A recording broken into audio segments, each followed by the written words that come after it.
What's going on, guys? So today we have a 2008 Nissan Armada. um, Customer complaint is, well, customer wants to replace the alternator. I wanted to diagnose the car for myself, and battery is flat dead. Jumped the battery, cannot function on its own. The car will not run on its own power. um, is the diagnosis complete or conclusive for me? Absolutely not. And I have discussed that with the customer. I do not own a battery maintainer, so I can have enough power, long enough to at least check that the command from the ECM is getting to the alternator and look at the commanded state and actual state of the alternator. So that's one variable that's not going to be checked. But he called me really to replace the alternator to begin with. I just wanted to be 100% sure, but unfortunately I wasn't able to keep the car running or at least on long enough to do that. So we just opted to go ahead and put an alternator in it. It's about $165 or so. So that's what we're gonna do. There's a couple of videos, not maybe necessarily on the Armada, but the same engine. So I've looked at it. So you got to go from the wheel well, and you got to go from the top here. As you see, it's a whole bunch of hoses and whatnot in the way. But we're gonna find a way to deal with all of this as we move forward. So I'll try to update you as I go along, and if I see some worthy tips and pointers, I'll mention them. All right, so the car is jacked up, jack stand.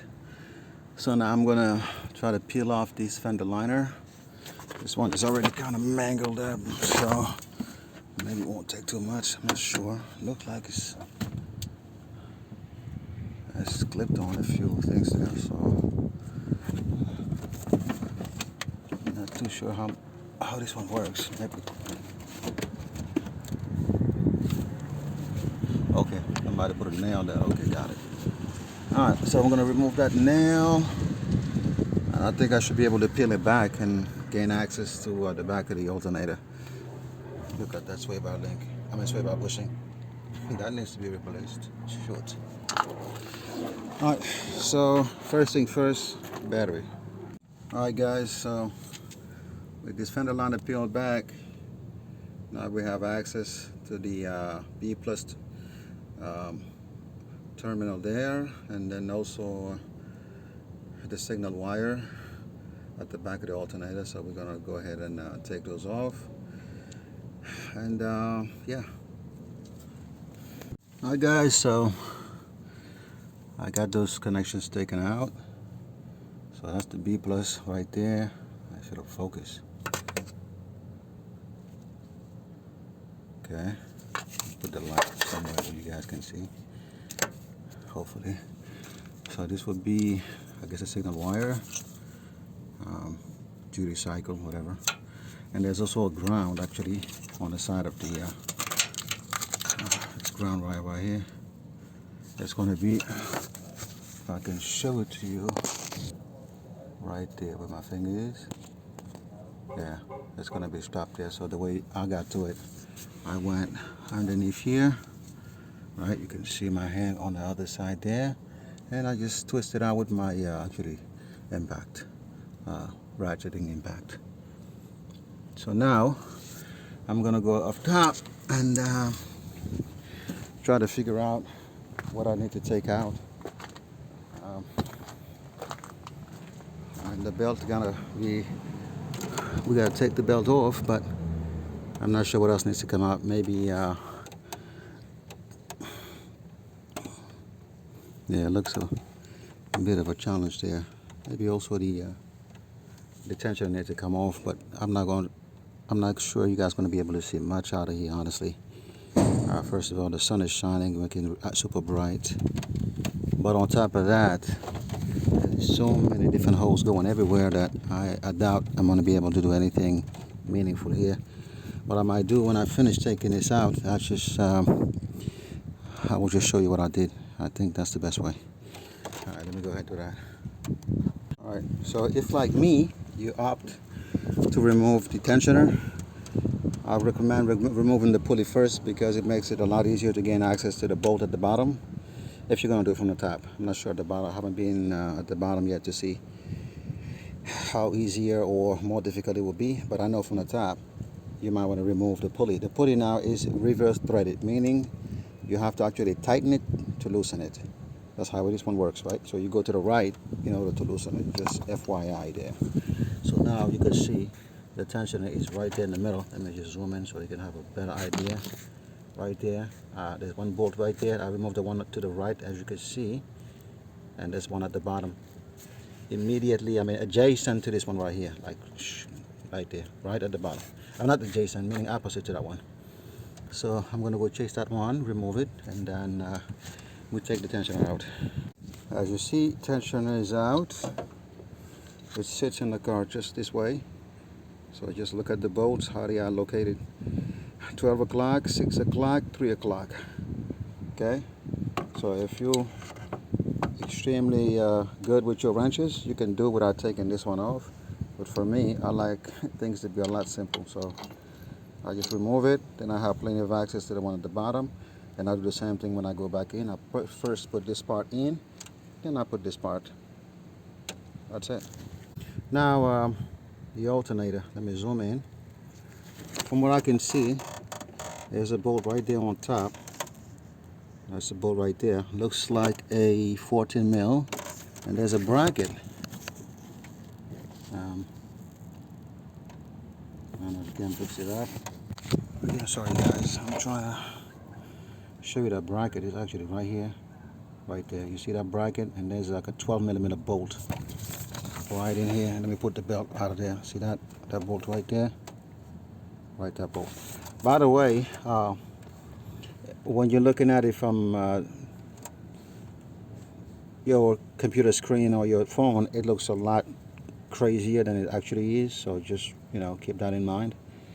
It's a lot easier usually than what actually the camera shows. So just don't be afraid of it. It's not actually a bad job. Oh, by the way, I removed the upper radiator hose and the coolant expansion tank hose there.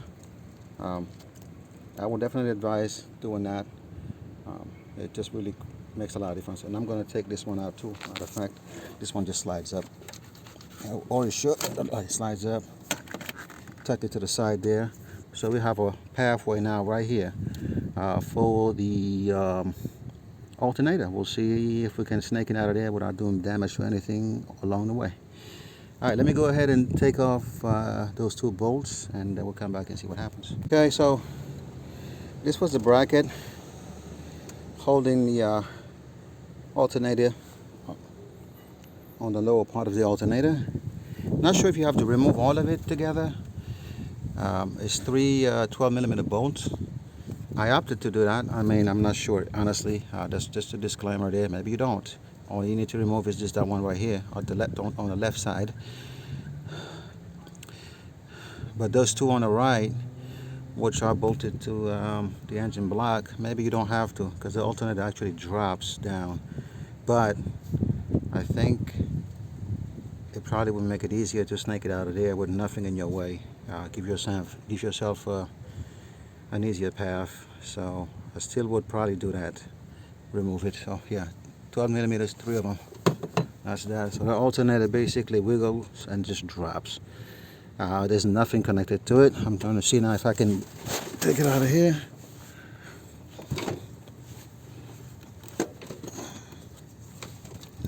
The belt is in the way. It's there. I'm going to turn it a little bit. I don't know if it's a good idea to try to one-hand it the first time I'm doing this job. I do want to show you guys though.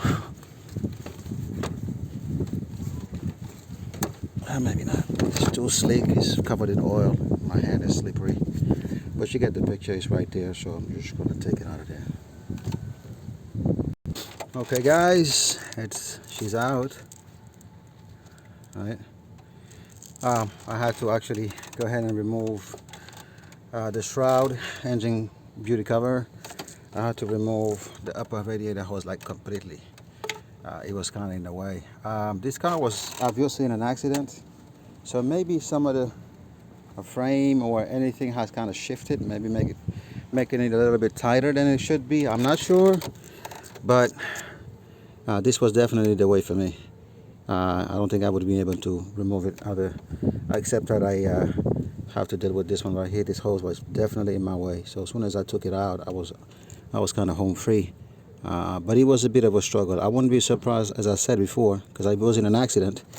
Some of the upper support, lower support radius, something has shifted and made it a little bit closer than it should have been. Because I've seen people take it out from here with what seems to be not a lot of problems. So again, on this YouTube videos, you never know who's telling the truth. But me, you can get the truth from me. It was a bit of struggle. So this is all I had to do. And she's out right there. So I'm gonna put the new one in and I'll get back to you guys.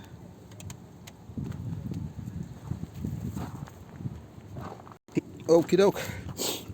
New alternators in.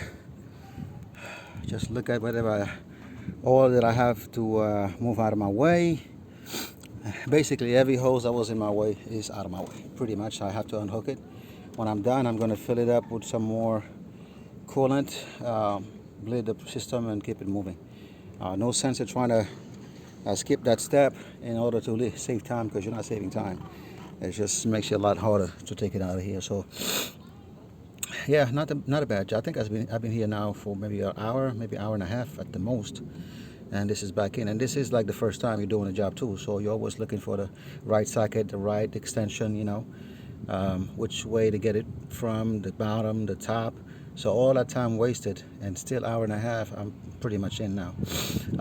Those bracket, the bracket at the bottom there, I think it's easier to get it from the bottom actually. You know, you can get it from the top, no doubt, but I'm tall, I'm 6'1", and I'm standing on a tire here just to give myself enough to get to it. So if you're not as tall, or you know, just save yourself, save your back, just go at the bottom and get it from there. All 3 bolts there. So all right, let me continue. It's getting hot. Look at this thing right here. Woohoo! Yeah, Texas heat. A quick tip when rerouting the belt, I would say put the fan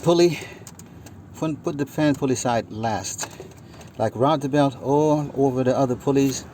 You can hang the shroud pulley, the fan pulley right there in that little, you know, recess area there between the clutch and the actual pulley. You can leave the belt right there, because this hump is a lot easier to, you know, get over than in my opinion, the tensioner.